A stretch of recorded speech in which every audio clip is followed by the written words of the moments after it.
Greetings and welcome to another fun-filled episode of Gallowclass. Before we get going, I'm gonna say that I got some. It has been a heck of a 36 hours in M. Todd Gallowglas land. Yesterday we had a really good meeting.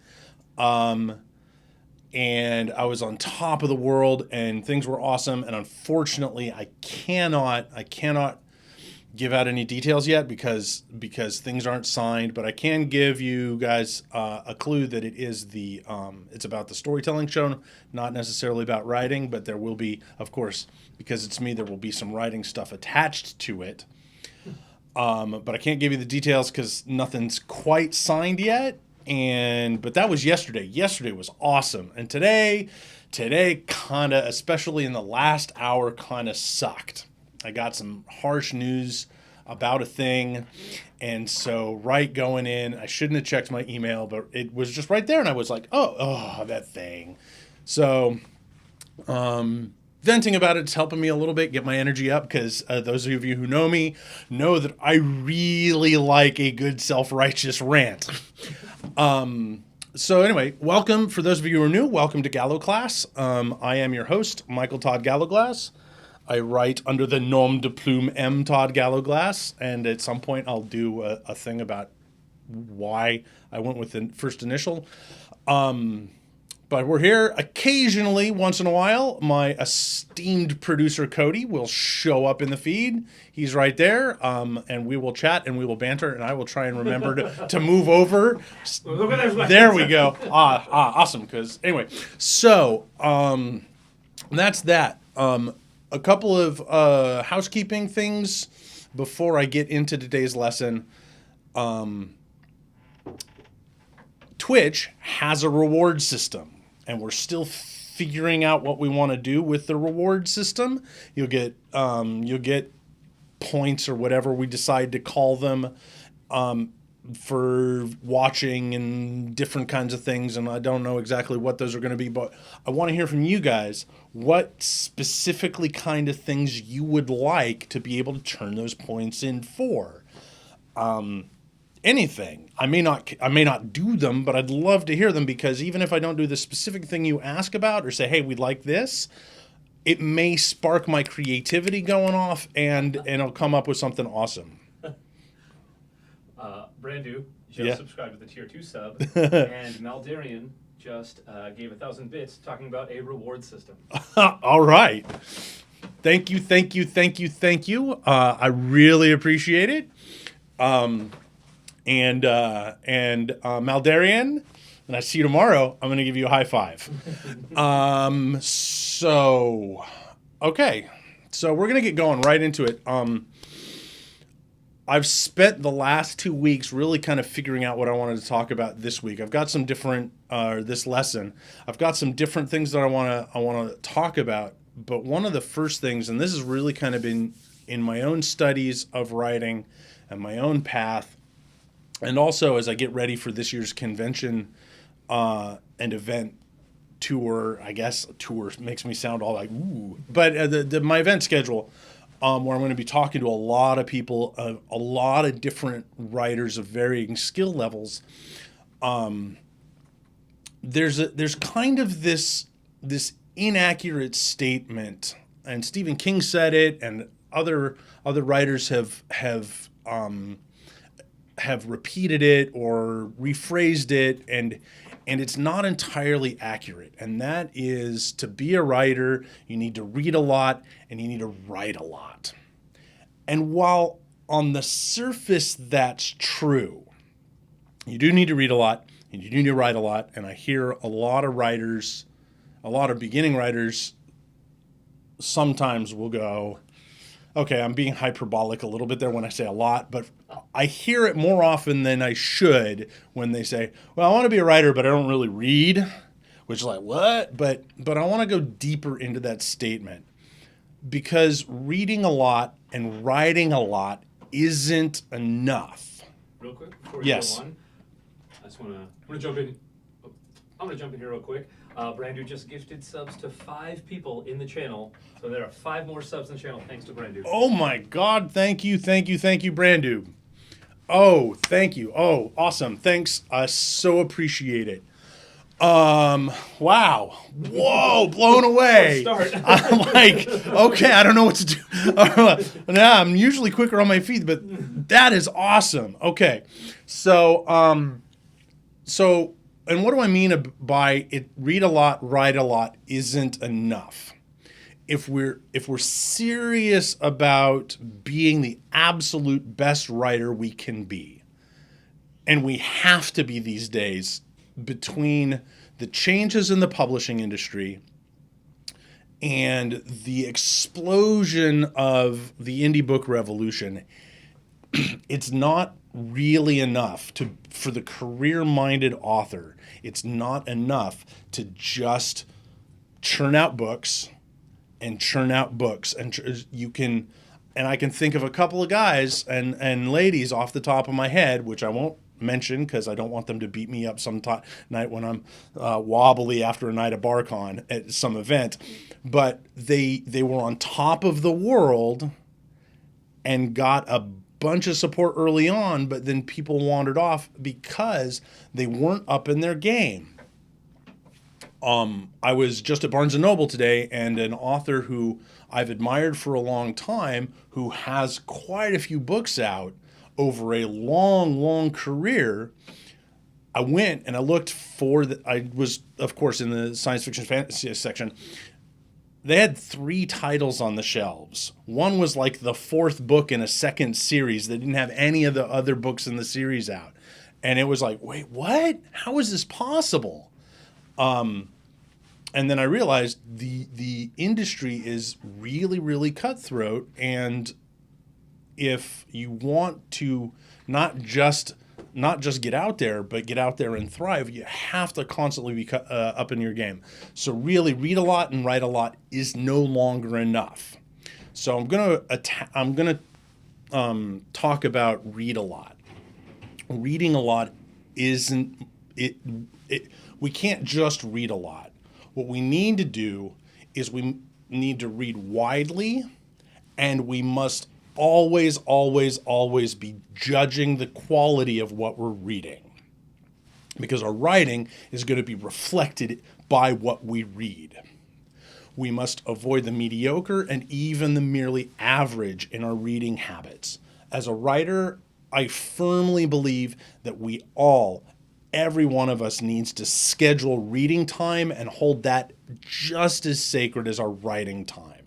If you're not doing that, it's potentially crippling your writing career. So I'm going to talk more about reading as a writer in another stream or another episode of the show, and that will be the tentative title for that one is going to be Reading as a Contact Sport.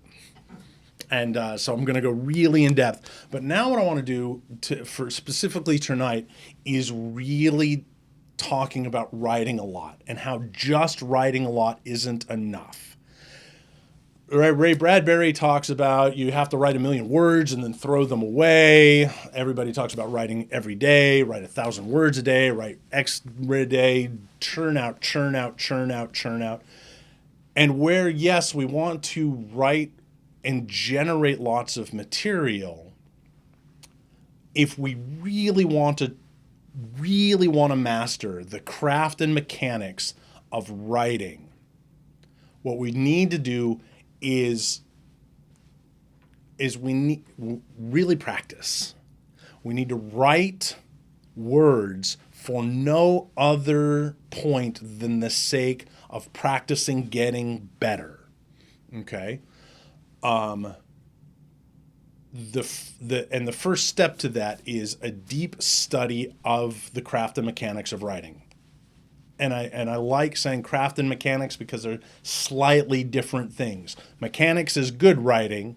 Craft is more the art of writing, and sometimes they butt up against each other, and that, I think, is going to be for another stream because that just triggered something off. But we want to have a deep, deep, deep study of the craft and mechanics of writing. And I'm going to show off 2 books really quick, which are the really, from all the books on writing I've ever read, are the 2 books that you need. Well, there they are, down there. Right in front of you. Right in front of me. The first is The Art of Fiction by John Gardner. The Art of Fiction by John Gardner in 3D. And the other is How Fiction Works by Ness Wood. by James Wood. Okay? These are 2 really, really smart dudes. They talk about fiction in slightly different ways and from different approaches. The caveat to those 2 books are, if you haven't read a lot on the craft of writing or the mechanics of writing or the skill of writing or the process of writing, you won't appreciate those 2 books as much. So but get them, read them again. Just reading those will improve your understanding of writing. All right. More than that, more than reading and studying the craft of putting words and sentences and paragraphs together to create stories or poems or essays or whatever it is that your particular passion for writing is, you must engage in deliberate practice of writing. That is, sitting down, writing exercises, writing prompts without going, okay, I'm going to take this prompt and I'm going to see how I can squeeze that into one of my current projects. My first 2 semesters of my BA program in creative writing, I did that, and I think I did my writing a disservice. I tried to figure out, because I was like, well, I'll kill 2 birds with 1 stone, and I got some good stuff. But on the other hand, when I got into my 3rd and 4th semester, I said, okay, I'm gonna scrap all that. I'm going to stop doing that. I'm going to write specifically to the exercise, and I'm going to write whatever comes up. I found out that over half of the stuff that I was doing subconsciously, then I said, oh, after the fact, after each of the classes that I did that, and not the class that happened, but the class once all the, at the end of the semester, I realized, oh my God, these are all in that one project that I wrote that short story for last semester. And those turned out, so many of those turned out to be set within the world of my deadweight books.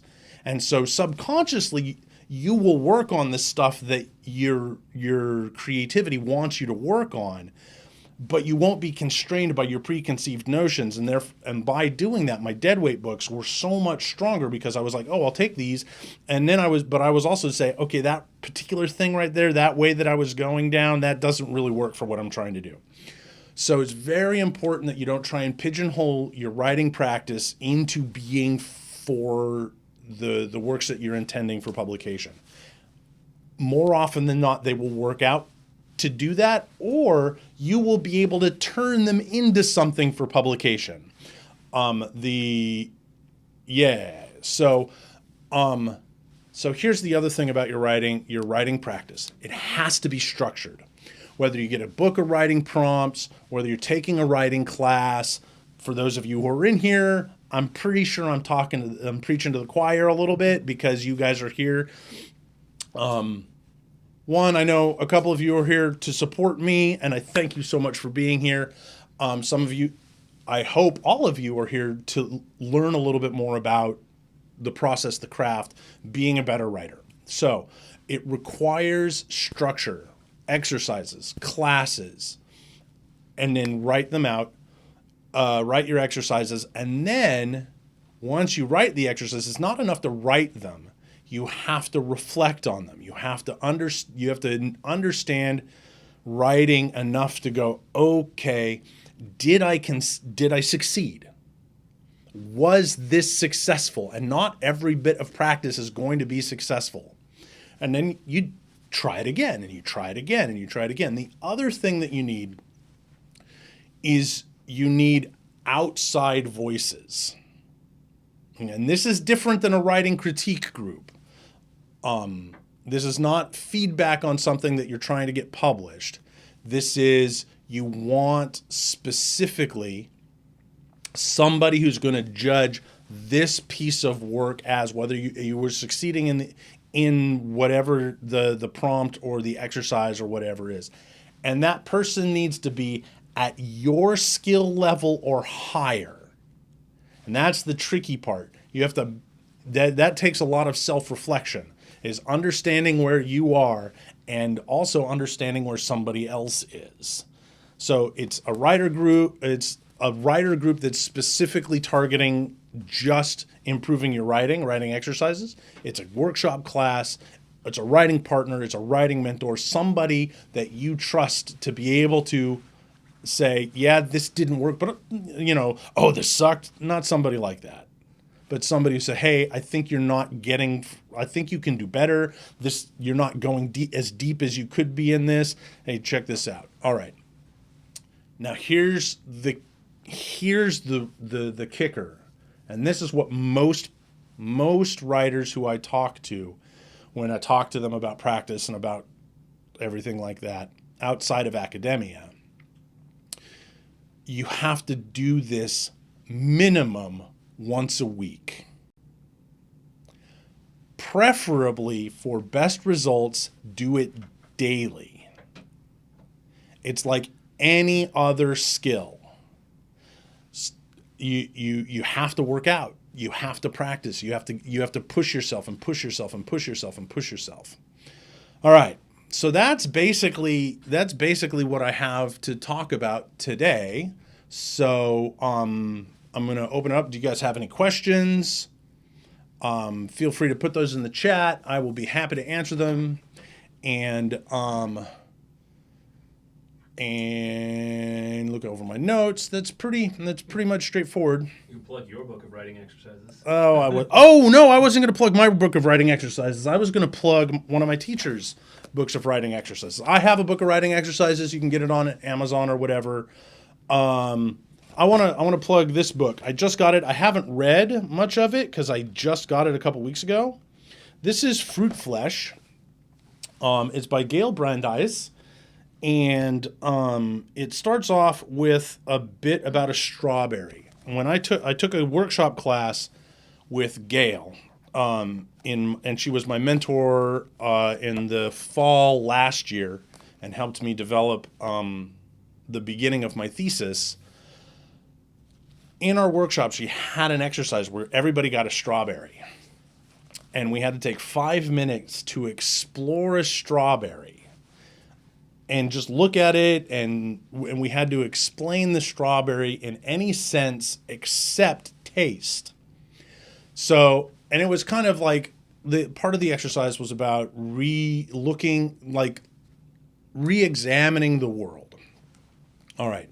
So I took a bite of the strawberry because rules, So I took a bite of the strawberry and I was looking at it and I squeezed it and little bubbles came out of the part where I bit it off. And I was like, whoa, that's cool. It made me so excited. It was like this childlike wonder. It was like, how did I not know you could make bubbles with strawberries?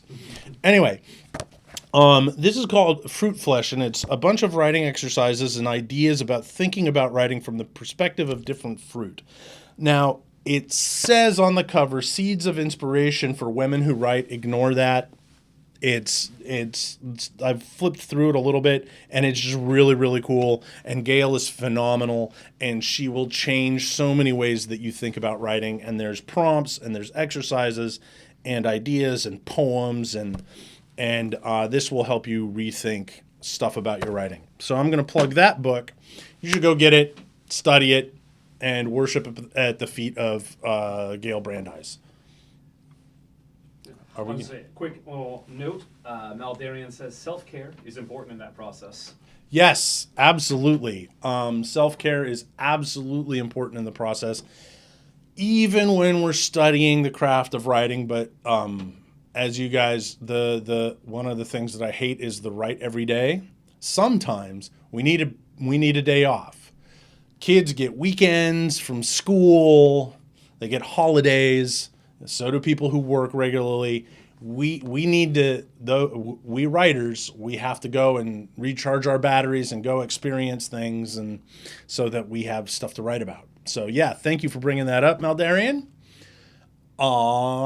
So I'm going to give you guys a writing exercise, and from now on, at the end of the show, I'm going to give everybody a writing exercise. So this week's writing exercise, you're going to write about a character who is obsessed with mastering some skill.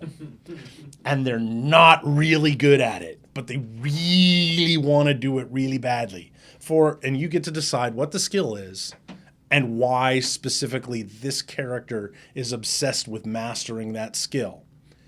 Then, in the process, as you explain all that during the process of your narration, you're going to come to a point in the repetition process, because skill is improved through repetition, where the character makes an infinitesimal, minute advancement, but it's noticeable to the character. And you're going to write to that moment. It's not a story.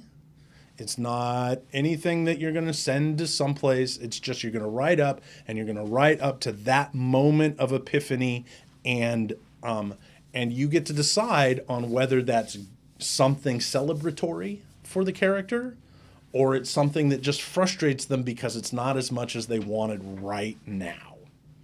All right.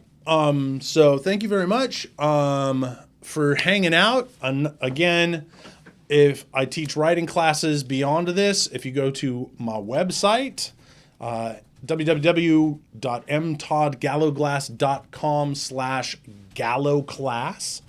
I have a bunch of different classes. I've got workshops that I'm teaching all over the place. I'll put more of my tour schedule up on there. I've got the schedule for the next 2 months for this Gallowclass. I have a new starting in March. Yeah, starting in March, I'm going to have a new self-paced class. Oh God, what was I going to call it? It's like, exploring genre masterworks. I'm going to push you into the dark wilds of esoteric genre fiction to make you better genre writers. And that's something else that's coming up. I'm working on specifically a lit theory class for my website, my writing classes website. If you guys have any ideas, again, if you guys have any ideas for the for rewards or anything like that, send them my way. Message me either on social media if we're connected there, or just send me a message on Twitch. Also, if you have any idea for classes, if there's specific subjects that you want me to talk about here on the Gallowclass live feed, let me know. I am absolutely happy to do that. So again, the next class is in 1 week from now. Starting in March, we will be doing the second and fourth Tuesday of every month. As we get more viewers hanging out, we will branch out into doing specialized classes every single Tuesday. All right. Patreon. Oh, and also, you can check out one of my personal experiments that I'm doing right now. And let me go grab that book.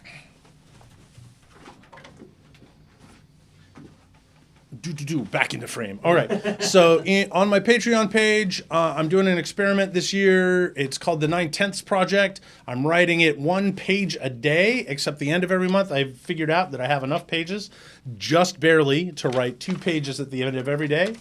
And it posts every day at noon on my Patreon, www.patreon.com/mtoddgallowglass.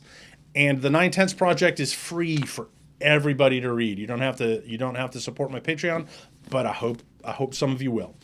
And so that's that. Thank you guys for hanging out with me. I'll see you guys next week.